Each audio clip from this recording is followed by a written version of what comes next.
Hello, BookTube. I'm filming in front of the history wall today because I got a book haul in this morning, and three of the four books are works of history. So the first two books I got came from Midtown Scholar. Midtown Scholar is a used bookstore in Harrisburg, Pennsylvania, that has a storefront on Libris, which is a used book website that brings together a number of independent and small chain used bookstores to sell their stuff online. I think Midtown has a website, but I don't think you can buy books from them through their website. But I will check to make sure, and I will leave a link to their website if I remember in the show notes down below, which I really ought to do. I really ought to link the bookstores I use. But anyway, so first up is Louis, the French Prince Who Invaded England by Catherine Hanley.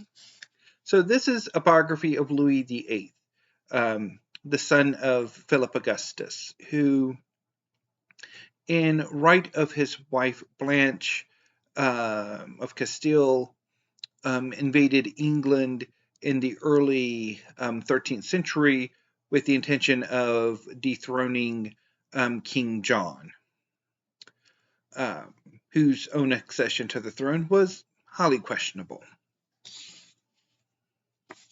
Largely, it should have been King Arthur, playing by the strict rules of primogeniture, but those rules were only then being sort of codified and really settled on. Anyway, so let's read from the book. In 1215, a group of English barons, dissatisfied with the weak and despicable King John, decided that they needed a new monarch.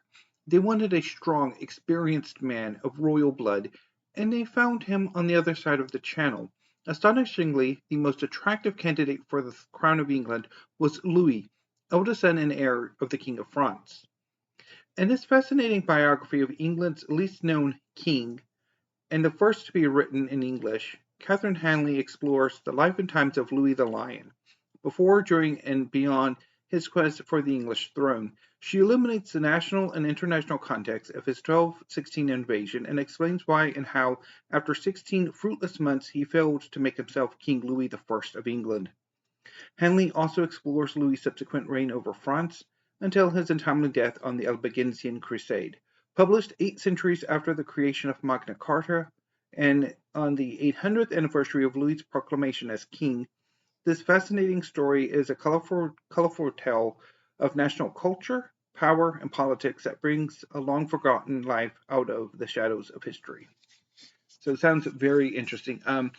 I just finished Hanley's Two Houses, Two Kingdoms, which covers this story as well, and I really enjoyed it. And I'm really starting to develop an interest in this late 12th, early 13th century period of English and French history. Really fun. Next up, and sticking with Midtown Scholar, is The 30 Years' War, Europe's Tragedy by Peter H. Wilson. So this is a history of the 30 Years' War, which was waged largely in the Holy Roman Empire between the Habsburg-led Catholic states and the Protestant states. So, a deadly continental struggle, the 30 Years' War devastated 17th century Europe, killing nearly a quarter of all Germans and laying waste to towns and countryside alike. Peter Wilson offers the first new history in a generation of a horrifying conflict that transformed the map of the modern world. So moving on, I also had an order come in from Powell's, the storied independent bookstore in Portland, Oregon, that is both, they sell both new and used books. This one is used. It's The Sleepwalkers, How Europe Went to War in 1914 by Christopher Clark.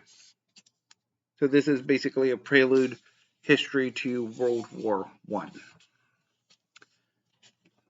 On the morning of June 28, 1914, when Archduke Franz Ferdinand and his wife Sophie Chotek arrived at Sarajevo railway station, Europe was at peace. 37 days later, it was at war. The conflict that resulted would kill more than 15 million people, destroy 3 empires, and permanently alter world history. The Sleepwalkers reveals in gripping detail how the crisis leading to World War I unfolded. Drawing on fresh sources, it traces the path to war in a minute-by-minute, action-packed narrative that cuts among the key decision centers in Vienna, Berlin, St. Petersburg, Paris, London, and Belgrade. Distinguished historian Christopher Clark examines the decades of history that informed the events of 1914 and details the mutual misunderstandings and unintended signals that drove the the crisis forward in a few short weeks. How did the Balkans, a peripheral region far from Europe's centers of power and wealth, come to be the center of a drama of such magnitude? How had European nations organized themselves into imposing alliances, and how did these nations manage to carry out foreign policy as a result? Clark reveals a Europe racked by chronic problems, a fractured world of instability and militancy that was fatefully saddled with a conspicuously ineffectual set of political leaders. These rulers, who prided themselves on their modernity and rationalism, stumbled through crisis after crisis and finally convinced themselves that war was the only answer. So, I've heard great things about this, and I have a few other books by Christopher Clark that I really need to get to. And finally, I got a order in from Book People, the independent bookstore in Austin, Texas. That was when I lived in Austin 20 years ago, was my home away from home. I spent so much time there. Excuse me. I have lately been pre-ordering a lot of the manga that have been like new release manga that I'm really interested in. From then, there was Eden Zero, My Hero Academia, and Demons of the Shadow Realm. This is Volume 2 by Hiromu Arakawa. Ancient demons awaken to fight a new battle in an age-old war. Yuru's quiet life comes to a sudden, bewildering end when his mountain home is attacked by none other than his twin sister, Asa. Forced to assume the role of demon wielder, Yuru manages to escape with the help of his new allies.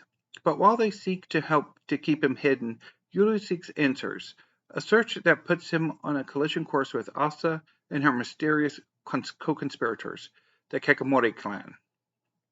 So I read the first volume a few months ago when it came out and really enjoyed it, and I'm really looking forward to reading this volume as well, and sometime in the near future. So, to do a steep pyramid, which that will have to be the top, we have The 30 Years' War by Peter H. Wilson, The Sleepwalkers by Christopher Clark, Louis by Catherine Hanley, and Demons of the Shadow Realm by Hiromu Arakawa. So that was, well, because I want to try to get a Steve pyramid for the thumbnail, but it never quite worked out. So that's my book haul for today.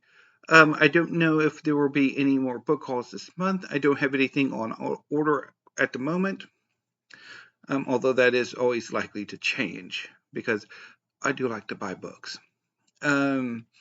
But I will be right back with an original tag video. I don't know if I will remain in this location or move for that one.